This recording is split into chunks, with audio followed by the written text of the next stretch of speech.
The U.S. withdrawal from Iraq raises fears of ISIS resurgence and heightened political instability.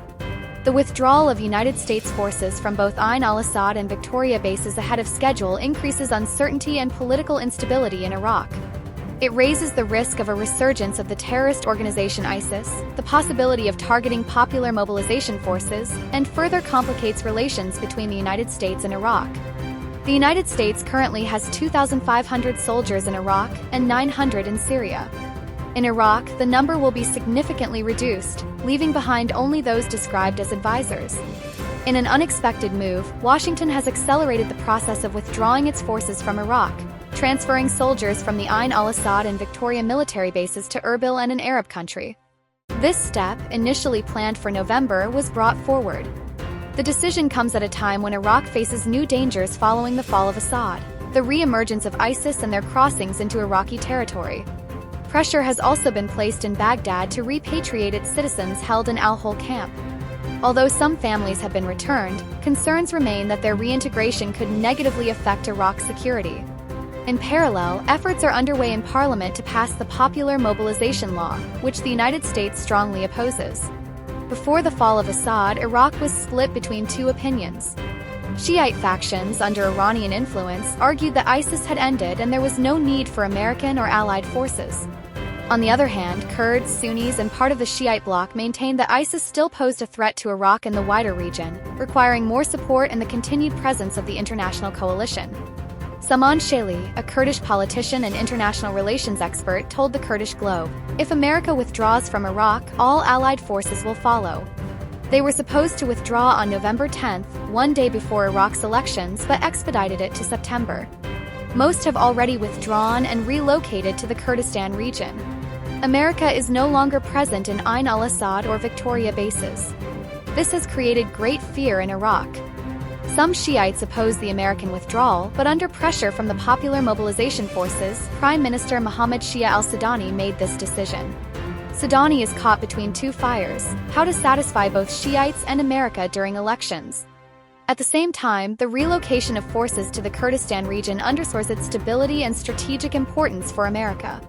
He added, "America will never completely leave Iraq, because it may relocate to the Kurdistan region, which is still Iraq. It has vital interests, including its embassy and consulates, which require military protection. From Kurdistan, it can also provide logistical support to its forces in Syria." The agreement for America's withdrawal from Iraq was made during Joe Biden's administration, while Donald Trump's government has not officially commented. The units that have left are joint security forces, meaning Baghdad will no longer receive critical intelligence on ISIS. This is a major loss, as these units had close coordination with the Iraqi army. What remains are advisors, whose number will gradually decrease. Meanwhile, Iraq's arsenal, especially its aircraft, depends on American supply. Washington's interests in Iraq are significant, and it will not easily leave the country to Iran. Looking ahead, Shaili noted that September will be pivotal for Iraq, particularly amid the Israeli-Iranian conflict. He warned that America is also concerned about the passage of the Popular Mobilization Law, which has already been read twice in Parliament. While Shiite blocs hold enough votes to pass it, Kurds, Sunnis, and even some Shiites oppose it. For America and Britain, #PMF is a backdoor for Iran, he said. They fear the creation of an army similar to Iran's Quds Force inside Iraq. He emphasized, Erbil is a stable strategic location for America with strong political geography, particularly in supporting U.S. forces in Rojava. What is also important is Kurdistan's wise stance during the Israeli-Iranian war. Regarding America's withdrawal, Kurdistan considers the continued presence of these forces essential. If Iraqis carefully study the region, America's departure will allow ISIS to regroup, as Ain al-Assad was crucial for countering ISIS. Withdrawal will also make it easier for Israel to strike Iraqi militias, as Iraqi airspace is already being used for attacks. Although Baghdad and Washington had agreed that the mission of the international coalition in Iraq would formally end in September 2025, the United States has notified the Iraqi government of its decision to accelerate the withdrawal and not adhere to the original schedule.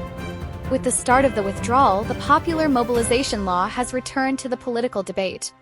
Hakeem Hamdi Ghali, former military advisor to late President Jalal Talabani, told the Kurdish Globe, Washington believes that passing the law strengthens Iran's hegemony in Iraq and sees it as an escalatory step that could force a reassessment of U.S. security commitments. In contrast, many Iraqi forces view approval of the law as a sovereignty card that establishes a new security framework after the coalition's departure. He continued, "If America withdraws from Iraq, the situation will worsen and Iraq may face a new war. The country will become a pressure tool in the hegemonic conflict between Washington and Tehran, placing the Iraqi government in a complex equation between national sovereignty and regional balances." He also noted, because America's accelerated withdrawal creates a difficult equation, Washington is trying to reduce its commitments without losing its influence, while Baghdad stresses the readiness of its forces and prioritizes national security.